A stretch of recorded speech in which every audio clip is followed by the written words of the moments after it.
Well, it all began on January 30th, 1944. David James Shook was born in the Presbyterian Hospital in Denver, Colorado. And he uttered his first holler, and he's been hollering ever since. But, I thought it was kind of funny, he was born in Presbyterian Hospital. That's kind of like, just because he was born in Presbyterian Hospital didn't make him a Presbyterian. But anyway, he turned out to be a Baptist. But his dad at the time was not there. He was over in the Philippines fighting the war. And he was the fourth child in a family, being preceded by three older brothers. And later they would have a sister. And as life goes on, at 6 years of age, he made that most important decision of his life. He came to know the Lord as his Savior at 6 years of age, and that was the beginning, you might say, of his ministry. And when he was 15 years old, they were having a revival in their church, in the home church there in Akron, Colorado, and it was conducted by evangelist Phil Schuler, which was to have a real impact on his life quite a bit, as you'll see, as I tell you some different things. And Dave really felt led then to yield his life to full-time service, not knowing that he might be a preacher, whatever, but he just yielded his life that he would do whatever the Lord wanted him to do. And since that night, he's never gone back on his calling. And his life verse is Galatians 2:20. And I'd just like to read that to you. It's, I'm crucified with Christ, nevertheless I live, yet not I, but Christ liveth in me. And the life which I now live in the flesh, I live by the faith of the Son of God, who loved me and gave himself for me. Yeah. He learned to play the guitar under the teaching of his older brother Dylan. I think he did a pretty good job. And when he was a teenager, he at times would go and sing with a group called the Shook Parker Gospel Singers. And I think they had made a record at that time and everything. And the first song he ever wrote when he was a teenager was The Lord of Miracles. And it's kind of funny to hear it now because his voice is about 3 pitches higher. But also that song has been published in sheet music and it's been recorded on the record. Yeah. Okay, later on, Dave was getting towards his senior year in high school, and I think he was influenced by this evangelist Phil Schuler again that he should go finish his high school at a Christian school in South Carolina. Well, that's a long ways from us in Colorado, about 3,000 miles, but he must have real powers of persuasion because his folks let him go. I keep to this day, I wonder why they let him go. My folks never know. But anyway, he did. He went down there and he finished his senior year at Bob Jones Academy in Greenville, South Carolina. About 6 months later, he enrolled at Baptist Bible College in Denver, Colorado. And he sold his quarter horse mare, Sugar Shook, so he could go to school. So it was a real sacrifice for him.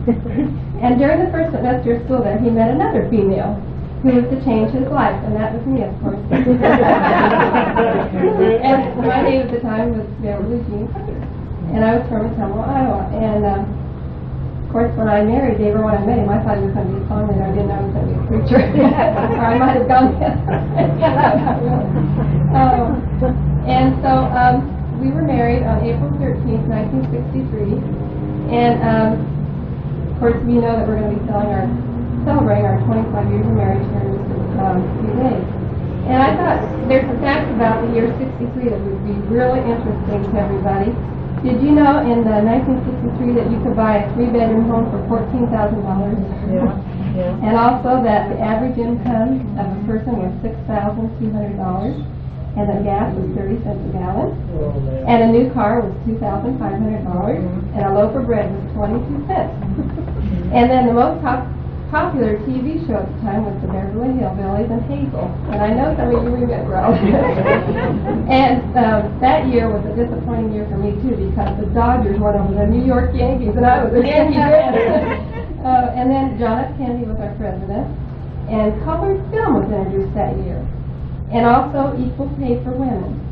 And the favorite song, which most people here in California would remember, was Surf City. So I thought those were some interesting facts you'd like to know about the year we were married. After we were married, we went to Pillsbury Baptist Bible College in Owatonna, Minnesota.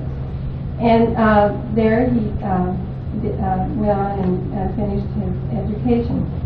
And then after we were married, this was just kind of a combination of things before his ministry really started as far as being a pastor.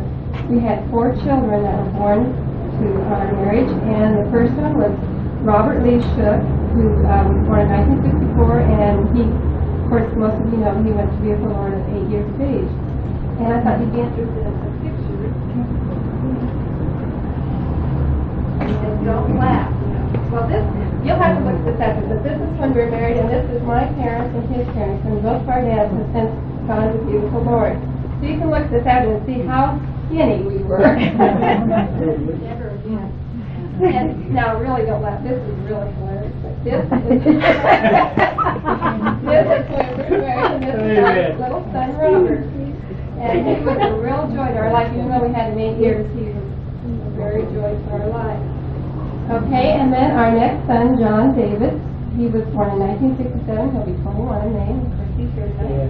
And here's a little picture of him when he was little. Yeah, when he got a little weight on. You can look at these pictures. Okay, and then our third son, Patrick Henry, was born in 1971, and he also went to be with the Lord at 3.5 months. And for those of you who don't know, they both had cystic fibrosis.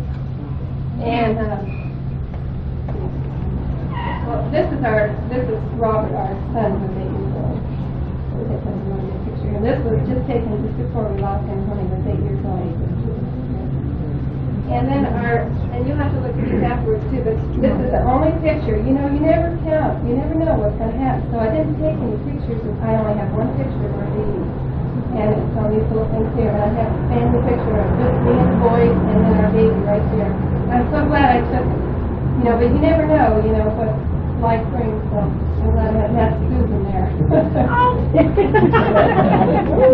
Okay, and then in 1977, after we thought that, well, I had surgery so we could never have any more children, and John just kept praying. For 6 years he prayed diligently. Every time we sat down to a meal that he would get a baby sister or brother. You know, when you tell a little boy that your mother can't have any more children, then he went ahead and prayed anyway, and then someday you tell him, well, we're going to have children. He thinks, are you a liar or what? But anyway, in 1977, Susan Marie Shook was born, and we called her our little miracle child, and she was born on April Fool's Day. That was so, and this is the picture of our family when she was a little girl.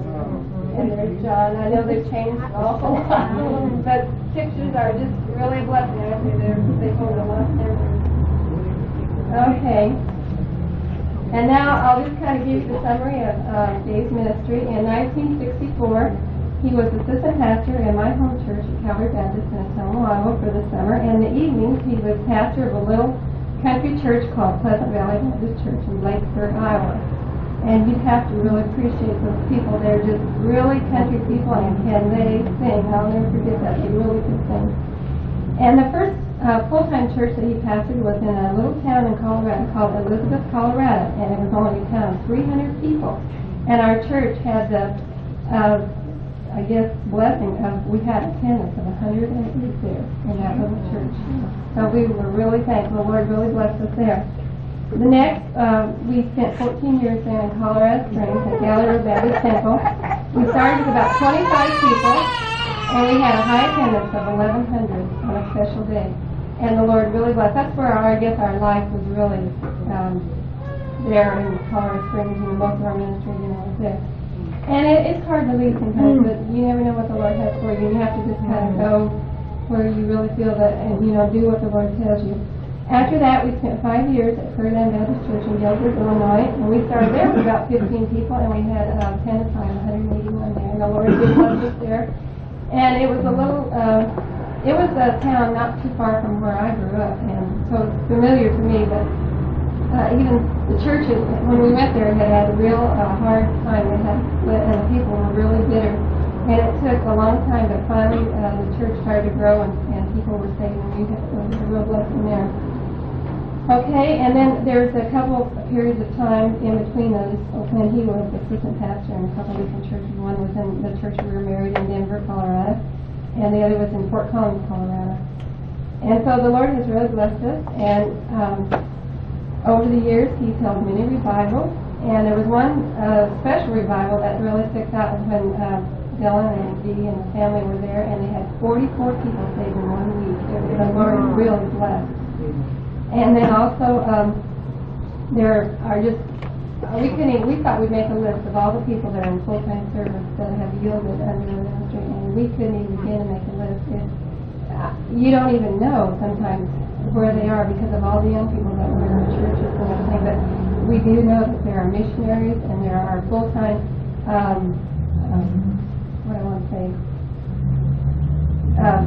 people over schools. What is it? Oh yeah, like principals in Christian schools. We know of several of them, and just all over the country. And we still hear from a lot of these people. It's a really blessing when they call and write us a letter, And but like I say, there are just probably numerous people all over the world that we don't even know about, and that's what would be the great thing when we get to heaven. And then I'm sure there are many others still that are serving faithfully as deacons and laymen in the churches.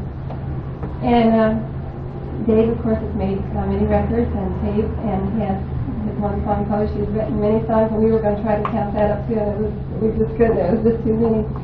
And we don't understand that all the things that God has for us and all the plans.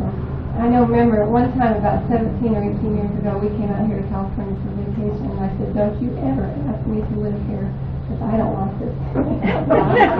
And tonight I guess I'll give you my word.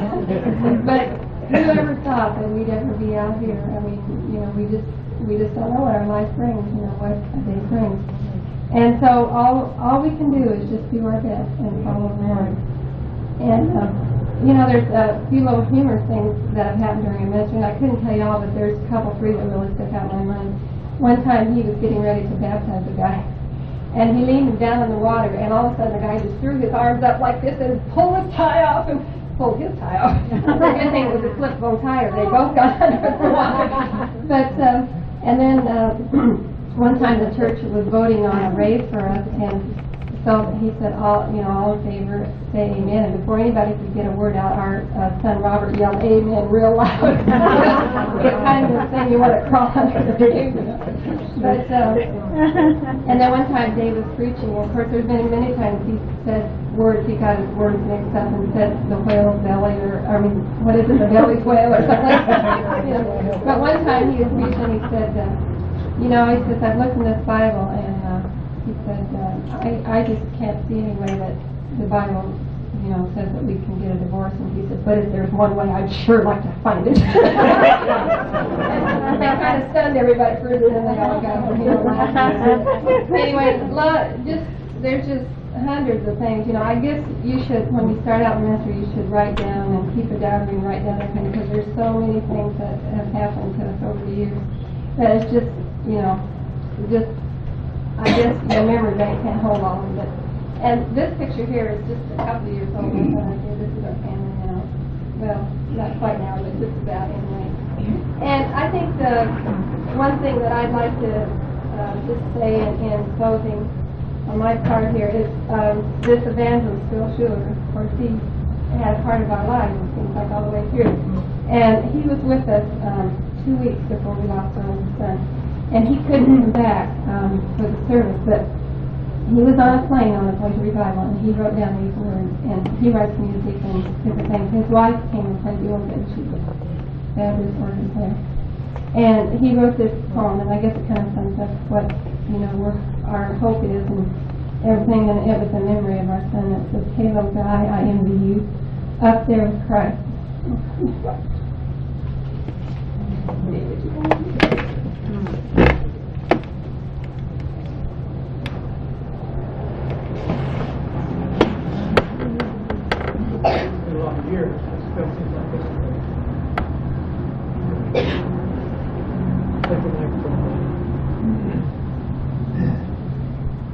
Hello, guy, I envy you up there with Christ beyond the blue.